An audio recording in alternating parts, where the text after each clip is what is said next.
हिरण्यकश्यपु ने पूछा बता तेरा भगवान कहां? बोले कहां नहीं है बताओ। मैं जिसको वैकुंठ तक खोज आया मुझे नहीं मिला, मेरे घर में छुपा बैठा था। इस पूरे ब्रह्मांड में सबसे सुलभ है तो ईश्वर है, और इस पूरे ब्रह्मांड में अगर सबसे दुर्लभ है तो किसी साधु का संग है। हमारा मुझसे किसी ने अभी पूछा थोड़े दिन पहले, भगवान को दिखा सकते हो? मैंने कहा अभी देख ले। भ से भूमि, ग से गगन, व से वायु, अ से अग्नि, न से नीर, देख भगवान नजर है तो ज्यादा क्या झंझट करे। भ से भूमि, ग से गगन, व से वायु, अ से अग्नि, न से नीर, देख ले तेरे में दम है तो।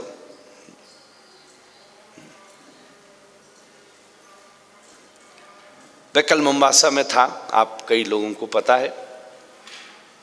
तो जिस अपने शिष्य के घर रुका, जैसे ही पहुंचा तो उसके घर के पीछे पूल था, तो मुझे वही खुली हवा की वजह से वहीं उसने बिठा दिया। मैं बहुत देर बैठा बैठा चुप रहा, तो उसने बाद में मुझसे पूछा ठीक है आप, क्या बात हो गई? तो मेरी नजर थी ठीक सामने एक उसके यहां काम करने वाला उसका कर्मचारी, one of the helper, I would say, servant is not the right word, one of the helper was cleaning the pool.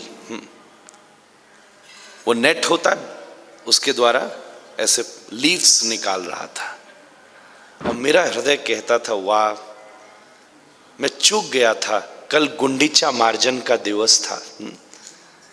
इससे बढ़िया और मेरे को देखने का सौभाग्य क्या बनेगा कि मेरे सामने ईश्वर अंश जीव अविनाशी, उस ईश्वर का परम अंश कोई जीव उसी ईश्वर का अनुगमन करते हुए किसी जलाशय में से पत्ते उठा के मार्जन कर रहा है।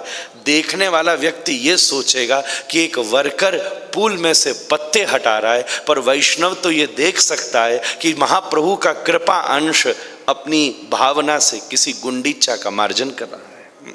ये तो दृष्टि का भेद है।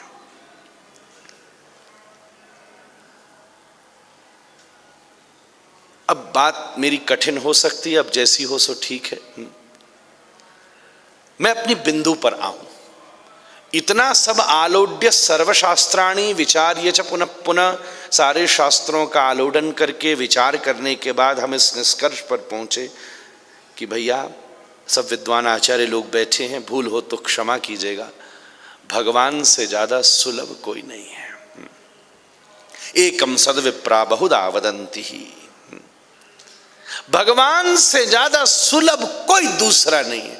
यही इसी समय इसी क्षण प्रहलाद ने, हिरण्यकश्यपु ने पूछा बता तेरा भगवान कहां? बोले कहां नहीं है बताओ। अच्छा नाटक करता है, ज्यादा मेरे को पोइट्री दिखा रहा है, बता इस खम्भे में है? बोले जरूर है, अगर नहीं होता तो वो इतने बड़े भवन को धारण कैसे करता। और उसी समय हिरण्यकश्यपु ने जैसे ही अपने दिग्विजयनी गदा के द्वारा उस खंबे के ऊपर प्रहार किया, अगड़ गड़ गड़ गड़ गड़ान है, खंब फाटन को कड़कड़ान है, और निकस्यो नर नागर को रूप अति भयानक है। सूरदास जी लिखते हैं नृसिंह प्रकट हो गए। हिरण्यकश्यपु का तो पहले माथु ही खराब है गयो, बोला मैं जिसको वैकुंठ तक खोज आया मुझे नहीं मिला, मेरे घर में छुपा बैठा था। इतना सुलभ इसी समय यहीं अभी। तो मैं इस निष्कर्ष पर पहुंचा कि इस पूरे ब्रह्मांड में अगर सबसे सुलभ कोई है तो ईश्वर है।